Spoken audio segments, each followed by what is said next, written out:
feeling a little better out there. I know it's, we're going to be warming up nicely, maybe 10 more degrees to where we are right now. So a nice little reward after the cold February. The whole winter has been cold, just generally. So now we had, 3 different snow events we've had here. Well, one big snow, rather. And ice. We had ice, we had a little sleet. And it's rained every weekend, which is kind of funny because it's like I came in this morning, it's like, wow, I don't have to go in here and say, guess what? It's going to rain today because it's been a long time. Finally not going to rain. Finally not. It's going to rain today. But anyway, what we got in our news today, Elise? Yeah, so we've got a Moores Creek National Battlefield marking its 250th anniversary of Patriot victory. Pretty exciting stuff there for the 250th year of America. Yes, very much so. Max Alfonso has more now with that. There were some Revolutionary War victories won in North Carolina, including in Pender County. 2.5 centuries later, the Moores Creek National Battlefield honors a Patriot victory over the British back on February 27, 1776.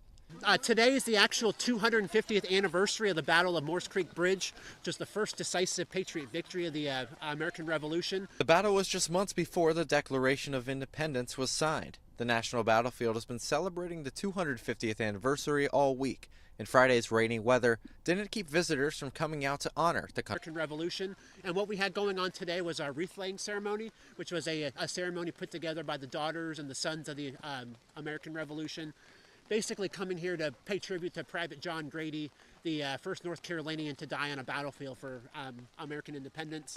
John Grady, a Duplin County man, was the only Patriot to die in the Battle of Moores Creek.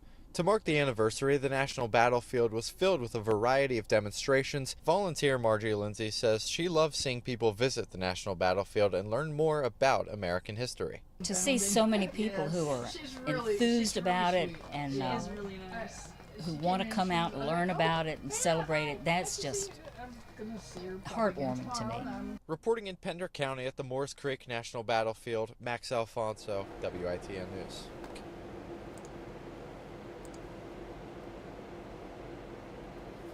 All right, that was Max Alfonso reporting. Looks like they had a pretty good time despite it being very rainy yesterday. Still got out to enjoy 250 years of American history. Very cool. But that should be the last day of rain for a while, right? We are going to, most of the week it's going to be completely dry. We're going to have some clouds in between. It's not going to be like raining like it was like Thursday and Friday, stuff like that. But I know we got a lot of baseball, a lot of softball. We got a lot of stuff happening. We've got St. Patrick's Day coming up pretty soon. So everybody's getting their luck of the Irish on, I guess. So, but yeah, fog's burning off though, with some good news. Of course, everywhere else that saw it this morning was a little dense at times. Tomorrow morning we may have more area-wide fog just because we're going to have calm winds relaxing, and the humidity's not going to be as bad, but still we're going to be seeing that fluctuate for us too. But towards Greenville this morning here, not looking too bad. Definitely, again, a nice morning out there as well. There you go. Computer technical. We're having anyway, right here in Greenville. Yeah, we're looking pretty good outside right now. Really not much to speak about. Those clouds are starting to thin out a little bit, so that does help out a little bit, make it a little you can get out there and enjoy it. It's pretty comfortable. Again, there's lots of cars on the roads. Everybody's probably been so stuck indoors the last couple of days. They haven't been able to get out with the rain out there. Back towards the News River, still dealing with a little fog out there. So it's overcast. You will most likely see fog start to burn off too as we go towards later on this morning. So definitely some good news, and as well as the airport camera also looking pretty good. And again, there's the visibility map there. You see New Bern, Beaufort, over towards Stumpy Point. Yeah, dealing with a little bit of fog here and there.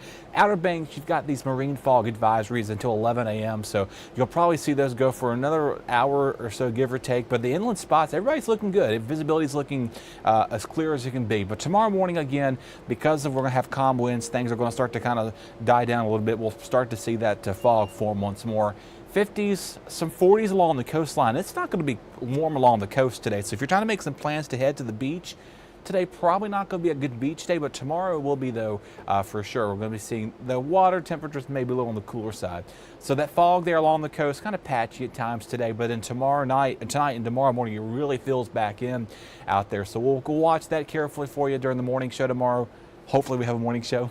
We'll see. But we'll be monitoring that for the morning. And then by the afternoon, things begin to clear out. So some good news there. If you're trying to get outside tomorrow, mostly morning for a little patchy fog, and then things can become quiet. We are tracking still a few light showers there, but over the last 12 hours, though, most of that shower activity has been along the coastal communities here. Really not much has been falling elsewhere, but those coastal showers staying well offshore, really not going to be causing any havoc today or mostly tomorrow. We're pretty dry for most of the weekend, which is some good news with that. And again, our temperatures here, upper 60s, later mid 60s, low to mid 60s rather, and then some 40s and 50s here. Continue to have those taken apart tonight. So clouds increase for us, and you see the coastal spots stuck in the clouds most of the day, and then the inland location. There's that fog moving in overnight into the morning hours of Sunday. So if you're heading out to church, if you're heading out to any whatever errands, if you're trying to get things ready for baseball, softball games tomorrow, just know the morning hours are going to be kind of foggy, but they will warm up very nicely though. Low to mid 70s and the 50s there. We could have a bit of a light rain event coming in late Sunday, part of a front that's coming into the north that could bring a few showers, but nothing too widespread.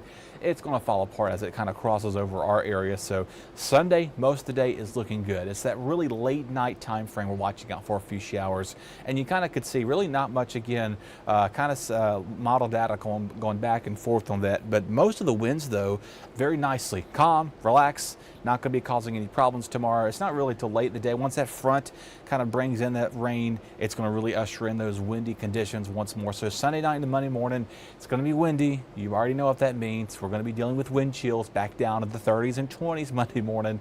And then throughout the day Monday, it's going to be chilly all day long. 40s highs, feels like some 30s. So a very cold day. And then even Tuesday morning too, we continue to have those winds persist on with the gust wind between 20 and 30 miles an hour. So definitely a little of a chillier start to Monday, but later in the day on Monday, winds start to ease up just a bit and then still start to see them start to turn around. I was updating our first alert calendar. So again, we got, I've done kind of got this ready for tomorrow for the next couple of weeks.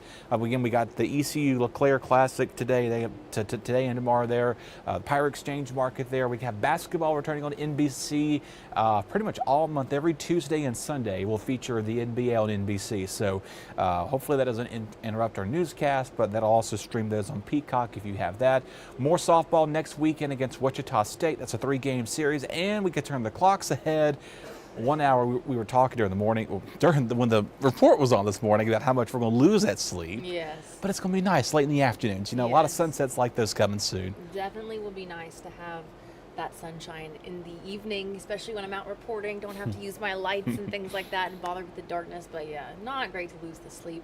But in the long term, I think worth it. I think everybody's going to be looking forward to beach weather, vacations. I'm so I know. Mentally, I'm in spring. we were talking about some beach trips you're doing this summer already, but I mean, everybody's trying to get ready for it. And planting season, don't start planting yet. Yeah. We haven't had our last freeze or frost just yet, so you can get stuff ready to go plant. I mean, you know, everybody's going to be out there probably going to the gardening store and get things all situated. Yeah. So, yeah, go ahead, get things situated, but don't start planting just yet because though our overnight lows will pull back up our 8-day now. And it showcases, again, no overnight lows is below freezing, which is some good news. It's just chilly a little bit here, but that cold and windy Monday really at play. A little weak system coming in Monday night to Tuesday could bring a few stray showers. You say, Dustin, well, I thought we were done with the rain. Well, each day doesn't look like a washout, and these percentages are going to fluctuate every single day. So most of our rain chances here every single day are going to change. They're not going to be, a complete washout, but they're not going to be enough to completely get us out drought free for sure. But most of our area, though, are going to feel like spring late week to come. So basically the only other rain chance we got coming in tomorrow night and then Monday night is really next Thursday into Friday, but it's nice and warm. And the way things are going, no severe weather, don't look like nothing flooding, nothing like this coming our way, so we can enjoy the little break. Yeah. We've got it. I know we're approaching severe weather season soon, so everybody's going, we're Just take a deep breath. We can enjoy it for now, right? Well, and I will say, and actually starting tomorrow is Severe Weather Preparedness Week here in North Carolina, and the tornado drill for schools is set for Tuesday at 9:30. So on top, of course, we got the primary elections coming up on Tuesday. If you want to kind of, remind people to go vote, Absolutely.